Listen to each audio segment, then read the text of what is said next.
Do the Eagles have concern over Cox? Hell no. We'll talk about that coming up next. The following announcement has been paid for by The ENN Podcast. He has a good energy, you guys. Can you believe it? Can Sport. you feel it? Can you feel that excitement? The merchandise, wearing the hats. Chris Wild here live from Lincoln Financial. And I'm telling you, if you let Eli Manning walk into that stadium,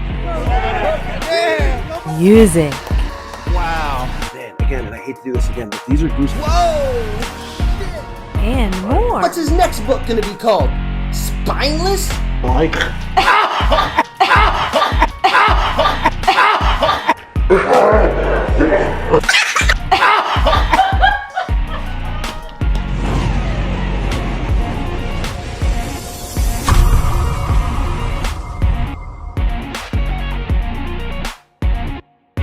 Welcome back, everybody, to another episode of the ENN Podcast. We are now over 500 episodes. Just unbelievable to me. I am, of course, the good brother of Broad Street, the 2020 Big League Fantasy Football Champion and professional wrestler, Chris Wild. And the following topic is one that I don't think deserves a really long video, so this one's not going to be.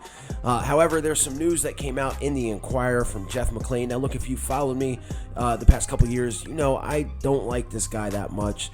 A lot of his articles seem to be just hit pieces against the Eagles. However, I have to give him his due that a lot of the stuff that he's wrote about has come true, has come to fruition, whether it's about Carson Wentz or the front office. Everything that he's wrote about, there has been some truth in. So, with that being said, the following article is about Cox, and when I talk about Cox, this guy's one of my favorite players, Fletcher COX. Now, according to Jeff McClain and this article, there are internal concerns about Fletcher COX's future with the Philadelphia Eagles. And I'll read this and I'll throw up the graphic from the article. There was a feeling among some coaches that Cox wasn't maximizing his ability over the span of 2019-2020. Of course, it's when he was dealing with some injuries or taking the necessary preventive steps in terms of his health. And Jeff McClain claims that is from team sources. So what does that mean? Are the Eagles going to possibly looking to get rid of Fletcher COX? I know one thing. Fletcher COX is one of the most influential players on that defensive line. When he's not in there, it's a completely different defense. There's absolutely zero pressures without him. Now, I believe that defensive line is going to be really good this year with some of the additions that are being made, but it doesn't work if you don't have a guy like Fletcher COX. Fletcher COX, since the past 3 seasons, let's say, has been number 6 in cornerback pressures. The guy is right up there to me with Aaron Donald. Now, if there's one reason to get Fletcher COX away from the Philadelphia Eagles to the front office, I think it would be that his cap hit. I mean, this year he's almost $24 million cap hit. Of course, it's something that can possibly be restructured. So he's been with the Eagles his entire career. Now, I don't know if they're trying to say that he was lazy in his rehab. The guy missed 1 game while dealing with the injuries that he had in 2019 and 2020, which doesn't seem real lazy to me. But again, I'm not there. I'm not around the team.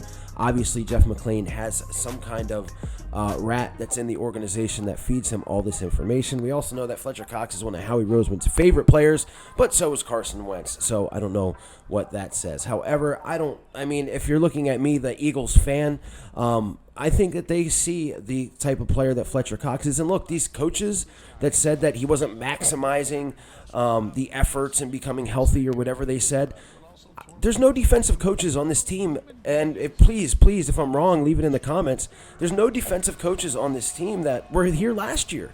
It's a whole new group of coaches. So, I mean, I don't know if you take value in what a Jim Schwartz-led defensive coaching staff. I know he was the one defensive coach that won a Super Bowl, even though he let up 8,000 yards. I get it. But I don't know if you really take those words and if they even mean anything anymore. I'm sure Jonathan Gannon can't wait to see Fletcher COX on the field, as well as Fletcher COX teammates. Also in the article, it said that anytime they were trying to trade for a defensive player on the line or sign one, that they would check with Fletcher COX first to make sure it's okay. Again, I just can't see something like that happening, but I could be wrong. Either way, to me, I just want to see this guy play football, and I want to see him play it at his best. And when he's at his best, there's barely anybody better. And I think that this group of defensive linemen that they put together this year is going to make Fletcher Cox better. And hey, if these words kind of light that fire under his ass that maybe we didn't see last year during a COVID year, or we haven't seen since 2018 or 2017, then so be it. But yeah, the game changes without Fletcher Cox in that lineup. That's point blank. So there it is, guys. Internal concerns or whatever. I'm wondering what Jeff McClain's going to write about next. Probably have something to do with Jalen Hurts. Anyway, guys, stay safe, stay healthy. Thanks for watching. Thanks for subscribing. If you haven't subscribed, please hit that subscribe button if you like what you saw.